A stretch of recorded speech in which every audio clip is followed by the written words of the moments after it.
ओम नमः शिवाय. हर हर महादेव. भगवान भोलेनाथांच्या कृपेने तुमच्या सर्व इच्छा मनोकामना पूर्ण हो. तर आज आहे महाशिवरात्र. महाशिवरात्रीची कथा मी तुम्हाला सांगणार आहे. ही कथा ऐकल्यामुळे आपल्याला भगवान भोलेनाथांचा आशीर्वाद प्राप्त होतो. आपल्या घरामध्ये सुख शांती समृद्धी येते. त्यामुळे व्हिडिओ स्किप न करता शेवटपर्यंत जरूर बघा. चॅनलमध्ये नवीन असाल तर चॅनल लाईक करा आणि सबस्क्राईब देखील करा. तसेच कमेंटमध्ये हर हर महादेव लिहायला विसरू नका, जेणेकरून आपल्याला देखील भगवान भोलेनाथांचा आशीर्वाद नक्कीच प्राप्त होईल.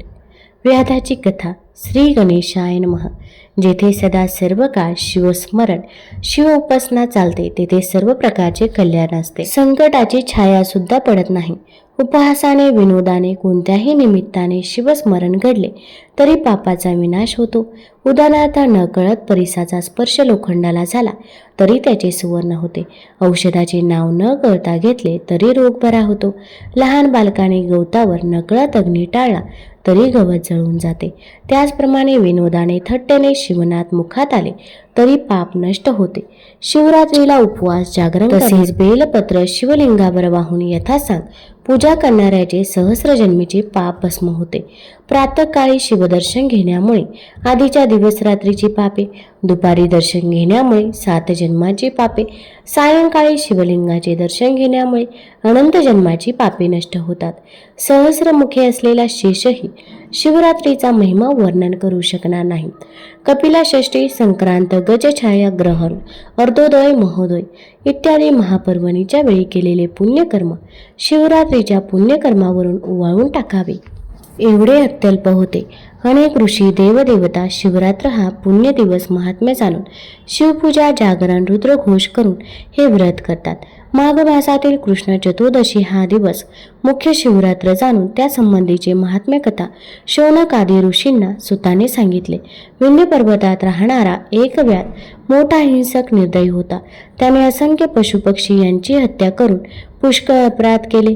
एकदा तो धनुष्यबाण, फासे, जाळे, अंगावर हिरव्या रंगाचे कवच, हात अंकुलिमान घेऊन शिकारीसाठी अरण्यात गेला. तेथे शंकराचे मंदिर होते. त्या दिवशी शिवरात्र असल्याने शिवमंदिराची सजावट करून त्याला कैलासाची शोभा आणली होती. सोन्याप्रमाणे त्याचा कळस झळकत होता. मंदिरातील शिवलिंगाची भक्तगण पूजा करत होते. विप्र मोठ्याने रुद्रघोष करत होते. भक्त शिवाचे कीर्तन, भजन, हर हर असा जयघोष करत होते. अनेक दीप प्रज्वलित केल्याने त्याचा प्रकाश पसरला होता. शंख, घंटा, भेरी याचा नाद होत होता.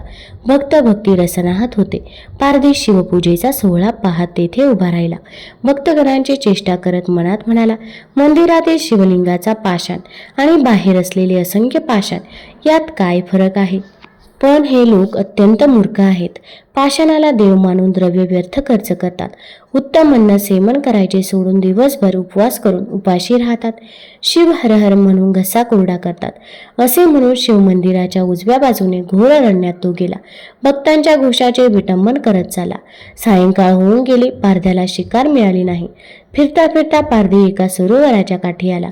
उंचावर बसले तर लांबून येणारे एखादे जनावर दिसेल म्हणून सरोवराच्या काठावरील एका वृक्षावर पडून बसला. दूरवर पाहू लागला तेव्हा त्याच्या डोळ्यासमोर त्या वृक्षाच्या काही फांद्या येत होत्या, ज्यामुळे त्याला दूरचे दिसेना. त्याने त्यासाठी त्या फांद्यांवरची काही पाने तोडून खाली टाकली. तो बेलाचा वृक्ष होता. वृक्षाखाली अत्यंत प्राचीन असे शिवलिंग होते. त्या शिवलिंगावर पारध्याने तोडून टाकलेली बेलाची पाने न कळत पडत होती आणि पूजन घडत होते. रात्रीचा पहिला प्रहर संपला आणि एक हरिणी पाणी पिण्यासाठी त्या सरोवराच्या काठी आली. ती गर्भवती असून तेजस्वी सुकुमार दिसत होती. तिने दुरून पाहिले की प्रत्यक्ष मृत्यूसारख्या दिसणाऱ्या पारध्याने आपल्यावर मारण्यासाठी बाण रोखला आहे. तेव्हा ती त्याला मनुष्यवाणीने बोलू लागली, हे महापुरुषा, माझ्याकडून काहीही अपराध झालेला नसताना तू माझ्यावर व्यर्थ का बाण रोखला आहेस? यावेळी मी गर्भवती आहे. माझ्या पोटात अज्ञानी सूक्ष्म गर्भ आहे. मला तू मारलेस तर माझ्या हत्येच्या पापाबरोबर तुला बालहत्येचे देखील पातक लागेल. 100 बालकाला मारले तर 1 हरिण मारल्याचे पाप लागते. 100 हरिणींच्या वधामुळे एका बैलाच्या हत्येचे पाप लागेल. 100 बैलांच्या हत्येमुळे एका गो हत्येचे पाप लागते.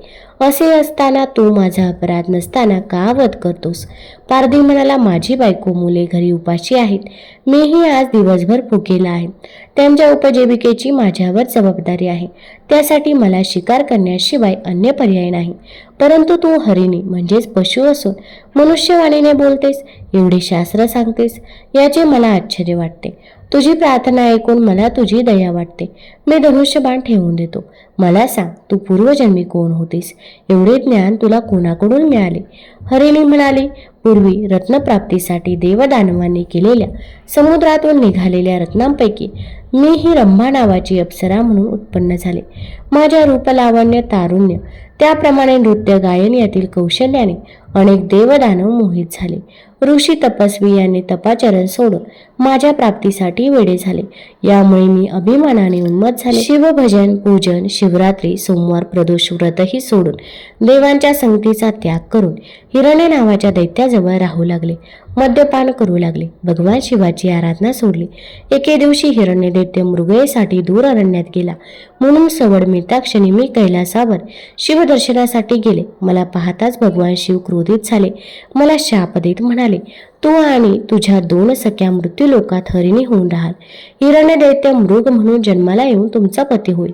भगवान शंकरांची ती शापवाणी ऐकून मी फार दुःखी झाले. मला माझ्या कृतकर्माचा पश्चाताप झाला.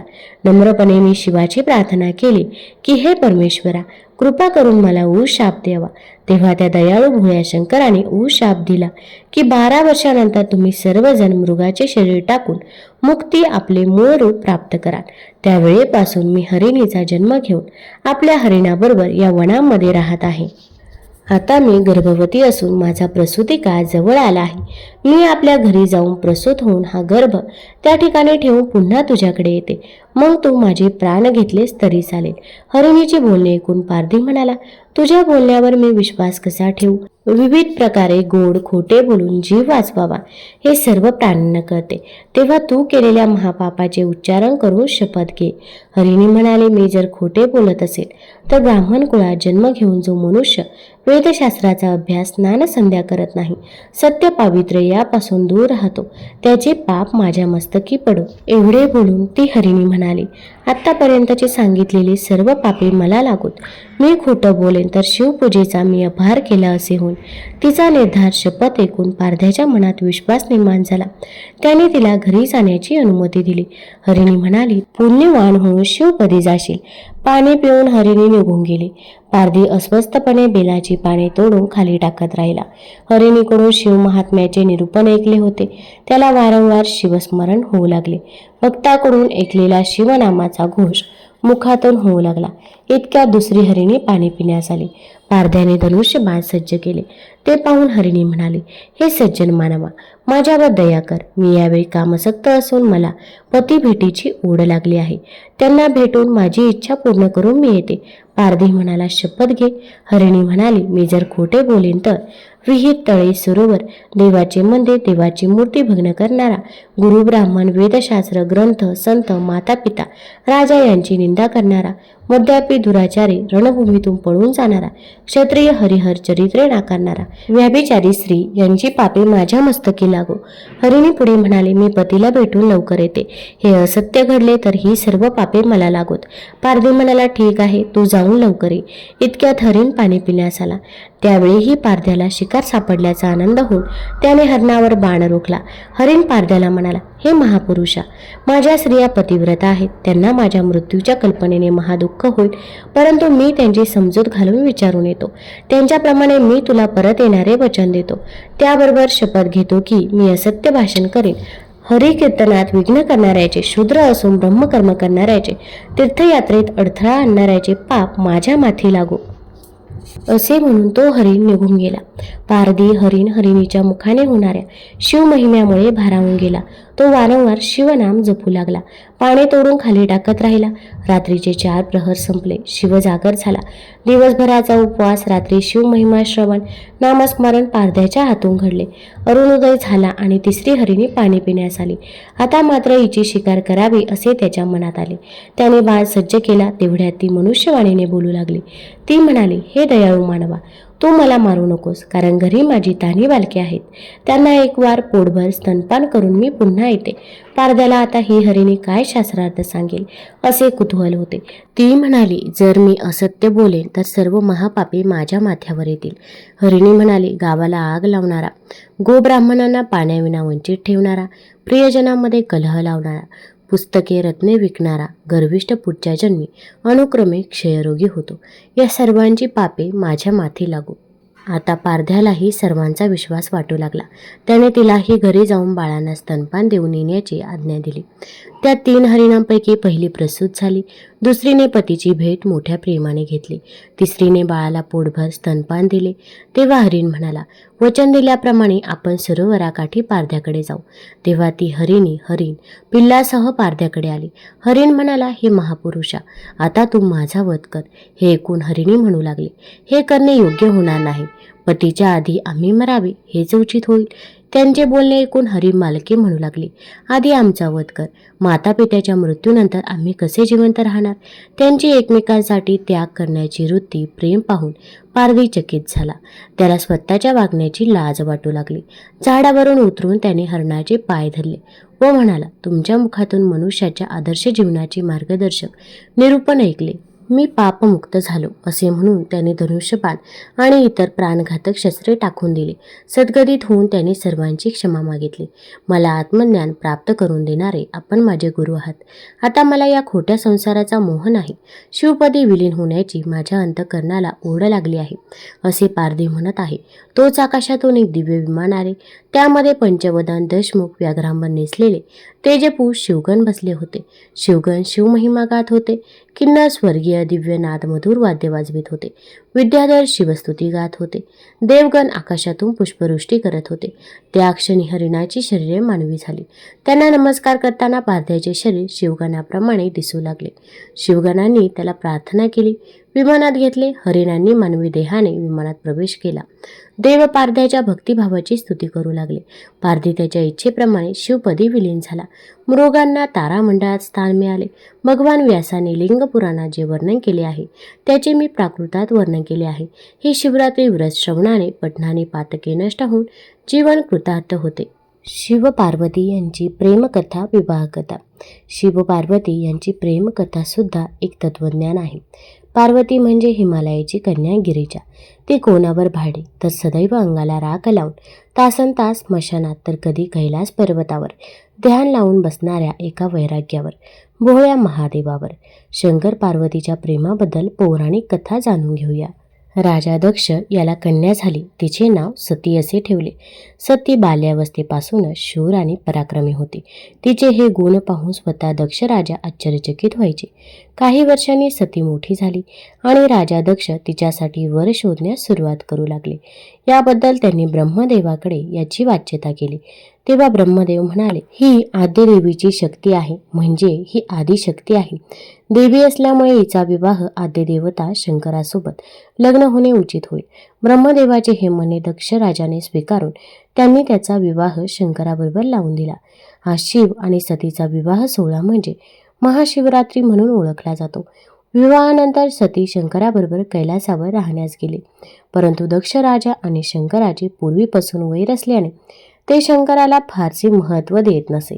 एकदा प्रजापती दक्ष कैलास पर्वतावर गेले, परंतु तेथे गेल्यावर भगवान शिवांनी त्यांचे विशेष रूपाने स्वागत केले नाही. त्यामुळे आपल्या जावयाबद्दल दक्षाच्या मनात राग होता. काही दिवसांनी दक्ष प्रजापतीने यज्ञाचे आयोजन केले. त्याने सर्व देवदेवतांना यज्ञासाठी आपल्या नगरात येण्याचे आग्रहाचे निमंत्रण दिले, परंतु शंकराला मुद्दाम अपमानित करण्यासाठी निमंत्रण दिले नाही. दक्ष सतत शंकरांची निंदा करत असे. तो म्हणे, अपवित्र मुंडक्याची माळा गळ्यात घालतो, बैलावर बसून हिंडतो, हत्तीचे ओले कातडे अंगाभोवती गुंडाळतो, याला दुर्गंधीची पर्वा वाटत नाही, माणसाच्या कवटीत भिक्षा मागून खातो, चिताभस्म अंगाला फासतो, त्याच्या अंगावर विषारी साप खेळत असतात, डोक्यावरून सतत पाणी वाहते, त्याच्या भोवती भूते खिते नाचत असतात. जेथे याची स्तुती भजन चाललेले असते तेथील भक्तांना वाटेल ते देतो. दैत्यांना वर देऊन यानेच मदोन्मत केले आहे. याला तिसरा डोळा दगदगता अग्नी आहे. केव्हा ब्रह्मांड जाळून टाकील याचा नेम नाही. हा क्रोधी आहे. दक्ष प्रजापती शंकराबद्दल सतत तुच्छतेने बोलत, त्यामुळे यज्ञात त्याची पूजा करून हविर्भाग देत नसे. दक्षाचे आयुष्य संपुष्टात आले म्हणून त्याला शिवनिंदा करण्याची बुद्धी झाली. जो व्यक्ती शिवभजन करत नाही त्याच्या जीवनात अनेक संकटे येतात. शिवद्वेष करणाऱ्याला त्यांनी केलेले दान, जप, भजन आदी द्वारा केलेले पुण्य सहाय्य होत नाही. शिवनिंदक दुर्जन मानावा. आपल्या पित्याच्या घरी यज्ञ होत आहे हे वृत्त कळल्यावर पार्वतीला आनंद झाला. आपल्याला निमंत्रण येईल, आपण जाऊ असा विचार करू लागली, पण निमंत्रण नाही आले तरी आपण जावे. बहिणी येतील, सर्वांची भेट होईल म्हणून पार्वतीने शंकराला आपला विचार सांगितला. शंकर म्हणाले, तुझ्या पित्याने तुझ्या इतर बहिणींना बोलावले परंतु तुला निमंत्रण दिलं नाही म्हणून तू यज्ञाला जाऊ नकोस, तुझा तेथे अपमान होईल. इतक्यात नारद ऋषी तेथे आले. शिवपार्वतीचे संभाषण ऐकून ते म्हणाले, देवी, पित्याच्या घरी जाण्यासाठी मान सन्मानाची वाट पाहू नये. नारदाच्याकडून अनुमोदन मिळताच पार्वती नंदीवर बसून भूतगणांसह दक्षाच्या घरी आली. तिने पाहिले सर्व ऋषी देवदेवता सन्मानाने यज्ञ मंडपात बसले होते. शंकराचे मात्र तिथे स्थान नव्हते. सर्वांच्या मध्ये बसून दक्ष यज्ञामध्ये आहुती देत होता. सर्वजण आनंदाने यज्ञ पाहत होते.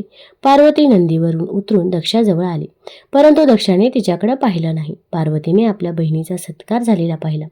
तिने आईकडे पाहिलं. आईने सुद्धा पार्वतीकडे पाहून तोंड फिरवले. सर्व प्रकार देवाच्या लक्षात आला. ते शंकराच्या क्रोधाच्या भयाने भयभीत झाले. दक्षाने शिवपार्वतीचा अपमान करून फार मोठी चूक केली असे त्यांना वाटू लागले. माता पित्यांचा आपल्याशी असा दुर्व्यवहार पाहून पार्वती दुःखी झाली. तिला शंकराचे वचन आठवले. ते नको म्हणत असताना, निमंत्रण नसताना आपण इथे आलो, ही आपली चूक झाली. आता दक्षकन्या म्हणून शिवाकडे पुन्हा कसे जायचे म्हणून तिने यज्ञकुंडात उडी घेतली. त्या क्षणी संपूर्ण पृथ्वी कंपित झाली. वैकुंठ कैलास डोलू लागले. प्रत्यक्ष वृत्तांत थरथरू लागला. पार्वतीबरोबर गेलेले नंदी इतर शिवगण वेगाने कैलासावर आले व त्यांनी दक्ष यज्ञ मंडपात जे घडले त्याचा वृत्तांत शंकरांना सांगितला.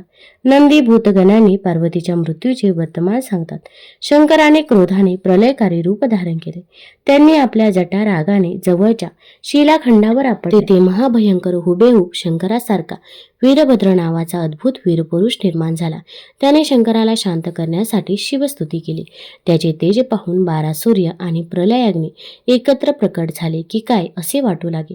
त्याची गर्जना ऐकून आकाशातून कित्येक नक्षत्रे खाली पडली. भूमीला तडे गेले. दक्षाच्या अंगातील सर्व शक्ती निघून गेले. हात जोडून वीरभद्राने शिवस्तवन करून गर्जना केली व तो 21 पद्मे शिवगण घेऊन दक्षाच्या यज्ञ मंडपात गेला. मागून शंकरानेही 60 कोटी गण सह दक्ष यज्ञ मंडपात प्रवेश केला.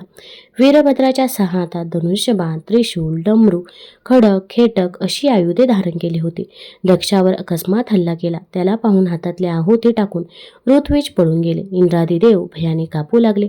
त्रैलोक्यात आकांत झाला. देवाने पक्षाचे रूप घेतले व ते उडून गेले. मागून आलेल्या शंकराने दक्षसेना नष्ट केली. कुंड मंडप यांचा विध्वंस केला. शंकराला पाहून दक्ष अत्यंत घाबरला. वीरभद्र दक्षाला म्हणाला, शतमूर्खा, तू शंकरांची निंदा आणि शिवपार्वतीचा अपमान करतोस. शिवाचा द्रोह करण्याचा काय परिणाम होतो हे मी तुला दाखवतो. असे म्हणून तलवारीच्या एकाच घावा सरसी दक्षाचे शिर धडापासून वेगळे केले. ते शिर वीरभद्राने पायदळी तुळवले. सर्व देव शंकरासमोर प्रकट झाले. त्यांनी शिवाची स्तुती केली. दक्षाला मारल्यामुळे यज्ञ बंद पडला. आता सृष्टीतील कर्मेही बंद पडतील. तेव्हा दक्षाला पुन्हा जिवंत करावे अशी विनंती करू लागले. दक्षाचा वध झाल्यावर शंकर शांत झाले. ते म्हणाले, दक्षाचे शिर आणून धडावर बसवा म्हणजे तो जिवंत होईल. परंतु वीरभद्राने दक्षाचे शिर देण्यास नकार दिला. तो म्हणाला, शिवद्वेष करणाऱ्याचा मी असाच संहार करेन. ते पाहून देवाने मेषाचे मस्तक कापून आणून दक्षाच्या धडावर ठेवले व त्याला पुन्हा सजीव केले. त्यानंतर भगवान शंकर सर्व देवांचा निरोप घेऊन तेथून तीर्थयात्रेसाठी भ्रमण करत आनंदवनातील स्मशानात राहू लागले. तेथे 1000 वर्षे तपश्चर्या केली. दक्षाच्या यज्ञात भस्म झालेली भवानी पुढे हिमालय आणि मैनावतीची कन्या म्हणून जन्माला आली. पुढच्या जन्मातही उमा म्हणजेच पार्वती ती शिवप्राप्तीसाठी उग्र तप करू लागली. सप्तर्षींनी शंकराची प्रार्थना केली की हिमनगाची कन्या हिचा पत्नी म्हणून स्वीकार करावा. तेव्हा शंकराने सप्तर्षींची विनंती मान्य केली. परंतु उमेच्या प्रेमाची परीक्षा पाहण्यासाठी शंकराने बटूचा वेश धारण केला आणि ते तिच्याकडे गेले आणि म्हणाले, तू येथे कोणत्या कामनेच्या पूर्तीसाठी तप करत आहेस? ती म्हणाली, कैलासनाथ माझा पती म्हणून प्राप्त व्हावा यासाठी मी तपश्चर्या करत आहे. तेव्हा तो बटू म्हणजेच ब्राह्मण कुमार म्हणाला, तू स्वतः हिमालयाची तरुण रूप संपन्न कन्या, वैभवात वाढलेली, आणि तो शंकर भिकारी क्रोधी कुरूप सिंहाचे हत्तीचे कातडे पांघरतो, साप गळ्यात घालतो. त्याच्या भोवती भूते नाचत असतात. त्याला राहण्यासाठी चांगले निवासस्थान नाही. तो स्मशानात राहतो. मला समजत नाही तुला कसा काय तो आवडला. त्यापेक्षा तू विष्णूला पती म्हणून स्वीकारले तर तो गुणवान देव तुला वैभवात ठेवेल. तो मोठा रसिक, विलासी, लक्ष्मीवंत आहे. विष्णूच तुला योग्य वर आहे. शंकर हा तुला सर्वस्वी अयोग्य वर आहे. शिवाची निंदा ऐकताच उमा संतापली आणि त्या बटूला म्हणाले, हो शिवनिंदका, दृष्टा तू ब्राह्मण आहेस म्हणून तुला मी क्षमा करते, अन्यथा शिवनिंदेच्या अपराधाबद्दल शिक्षा केली असती. तू त्वरित येथून चालता हो. तिचा संताप बोलण्यातील निश्चय पाहून शंकर प्रसन्न झाले. बटूचे रूप टाकून आपले कपूर गौर रूप प्रकट करून उमेच्या पुढे उभे राहिले. त्यांना पाहून उमेने त्यांचे चरण धरले, जय जयकार केला. त्यांच्या भोवती प्रदक्षिणा करून सन्मुख अधोवदन उभी राहिली आणि तिने शिवाची स्तुती केली. हे पाहून शंकर म्हणाले, उमा, मी तुझ्यावर प्रसन्न झालो आहे. पाहिजे ते वरदान माग. यावर उमा सलज्ज होऊन म्हणाली, देवा, मला आपल्या चरणाशी जागा द्या. माझा आपली अर्धांगिनी म्हणून स्वीकार करा. हीच माझी इच्छा आहे. तथास्तु म्हणून शंकर उमेचा निरोप घेऊन कैलासावर गेले. कैलासावर आल्यावर शंकराने सप्तर्षींना निमंत्रित केले. त्यांना हिमवानाकडे पाठवले. हिमवानाने त्याचे आदरपूर्वक स्वागत करून बसवले. अरुंधतीने उमेला पाहिले आणि म्हटले, शिव पार्वतीचा जोडा शोभून दिसेल. सप्तऋषींनी शिवाचा मनोदय हिमवानाला सांगून मनमत संवत्सरी चैत्र मासी शुद्ध अष्टमी तिथीला शिव पार्वतीच्या विवाहाचा निश्चय झाला. सप्तर्षींनी कैलासावर जाऊन शंकराला सर्व वृत्तांत सांगितला. त्याप्रमाणे सूचना देऊन ते स्वस्थानी गेले. काही दिवसांनी शंकराने नंदीकडून सर्व देवदेवतांना लग्नाचे निमंत्रण पाठवले. लक्ष्मी, विष्णू, ब्रह्मा, ब्राह्मणे, इंद्राणी, 88,000 ऋषी आणि त्यांचे शिष्य, रिद्धी सिद्धी, चारण यज्ञ, गंधर्व, किन्नर, गुह्याक, पितृगण, मारुतगण, अष्टवसू, एकदशा रुद्र, द्वादशर्वी, लोकपाल, नवग्रह, अष्टनायिका या सर्वांसह आपल्या गणांना घेऊन शंकर हिमालयास आले. हिमालयाने सर्वांचे स्वागत केले. 10,000 चौरस योजने विस्तीर्ण मंडपात त्यांना नेले. त्यांना उतरण्यासाठी रत्नजडित सुवर्णाचे निवासस्थान तयार केले होते. शिवाचे रूप पाहून वधूकडील लोकांना विस्मय वाटला. अनेक तर्कवितर्क सुरू झाले. तोपर्यंत विवाह मुहूर्त जवळ आला.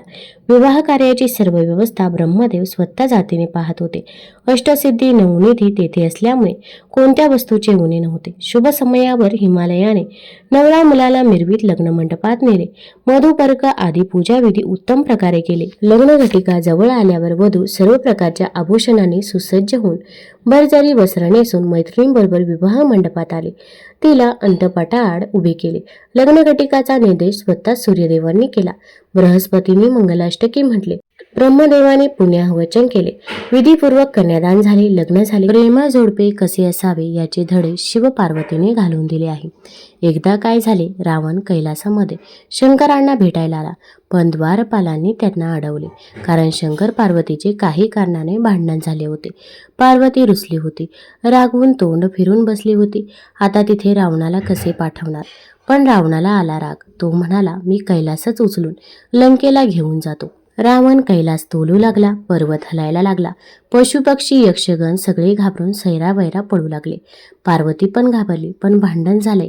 मग शंकराला कसे बिला म्हणून दुरूनच तिने शंकराच्या हाताला धरले आहे आणि शंकर स्थितप्रज्ञपणे आपल्या पायाच्या अंगठ्याने कैलास दाबतो.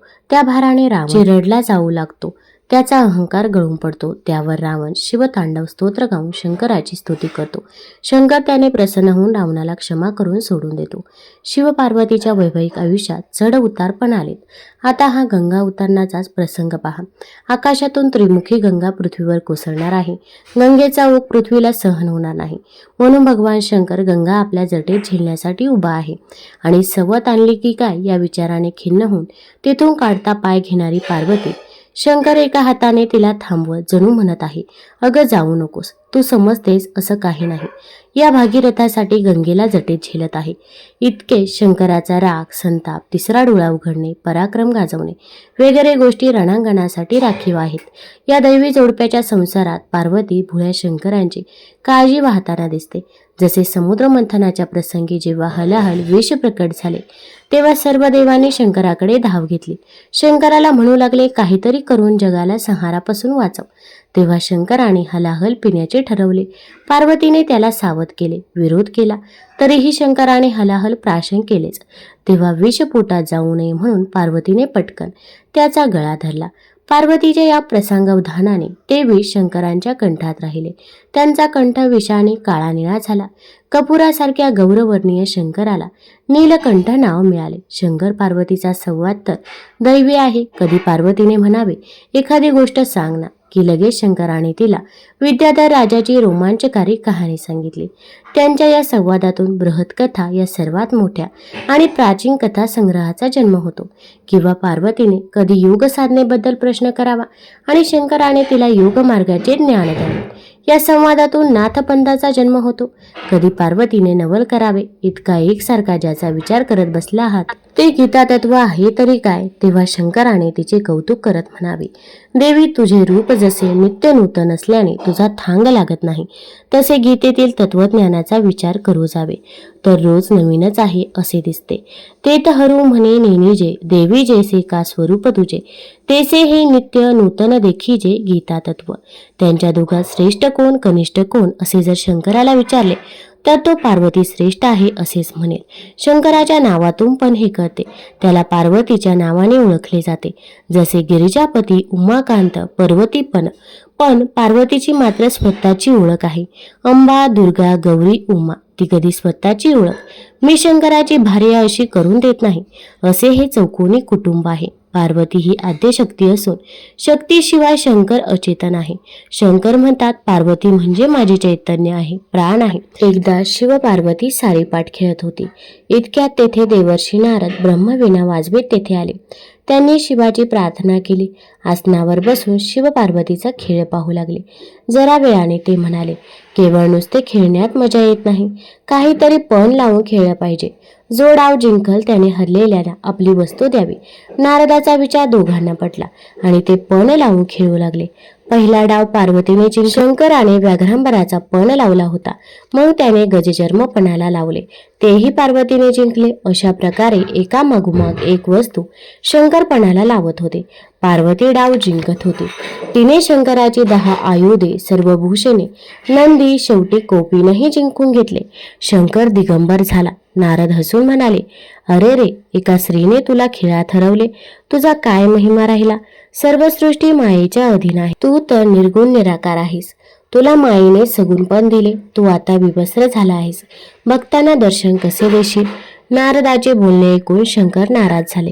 खेळ सोडून तेथून निघून गेले आणि त्याने घोर वनात गुप्तपणे निवास केला. नारदाच्या बोलण्यामुळे शंकर नाराज झाले, तरी पार्वतीने नारदावर कोप केला नाही. आपल्या सर्वांना घेऊन ती शंकराचा शोध घेण्यासाठी निघाली. शंकराच्या प्राप्तीसाठी तिने अरण्ये, दऱ्या, खोरी, गुहा, तीर्थस्थाने, मठ, नगरे पाहणे, सर्वत्र शोध घेतला. विविध साधना करणाऱ्या योग्यांना विचारले.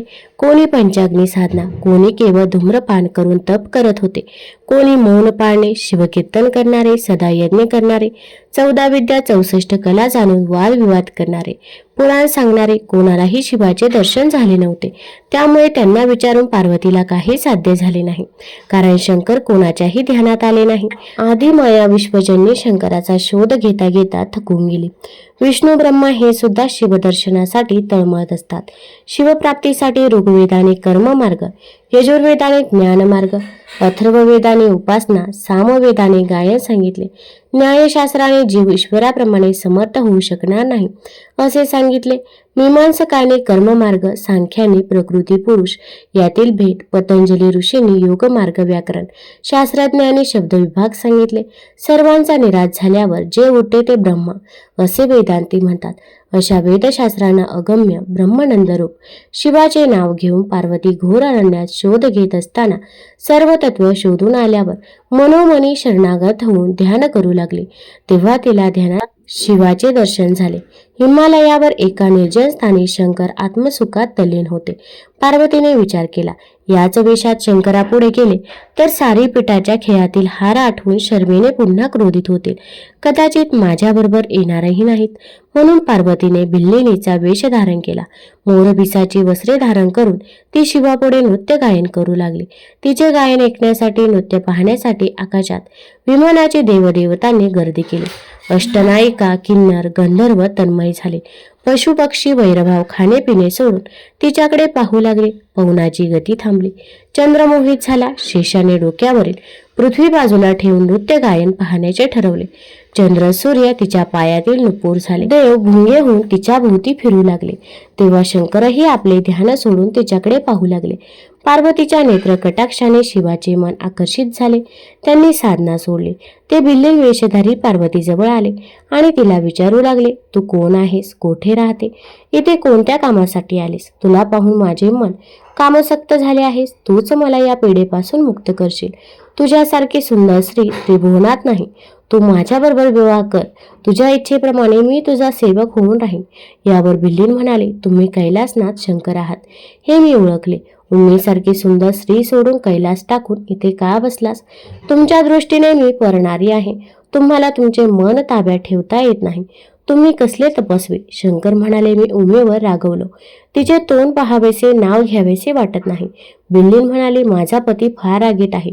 त्याला कळले तर तो जग जाळून टाकेन. शंकर म्हणाले, माझ्या पत्नीने दक्षाच्या यज्ञात संतापून स्वतःला जाळून घेतले. दुसऱ्या जन्मात हिमालयाची कन्या झाली.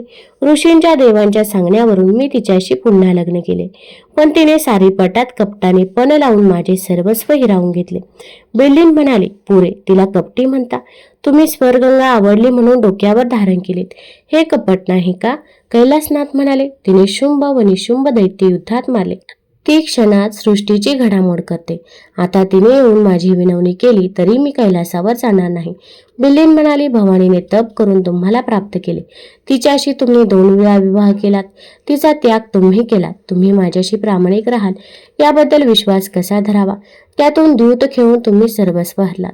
याबद्दल तुम्ही विनाकारक रण धरलात. यावर शंकर काही बोलेनात. भिल्लीन वेशधारी पार्वतीने पुन्हा नृत्य करीत तेथून जाण्यास प्रारंभ केला. शंकरही तिच्या मागे धावत जाऊ लागले.